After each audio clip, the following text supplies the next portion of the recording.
Welcome to one of the 4 locker rooms at New Hampton High School.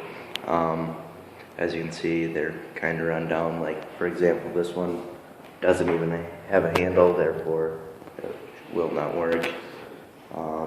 This one doesn't have a shower head. One of the bigger problems is that they don't even turn on. Like this one, turn, it's not doing anything.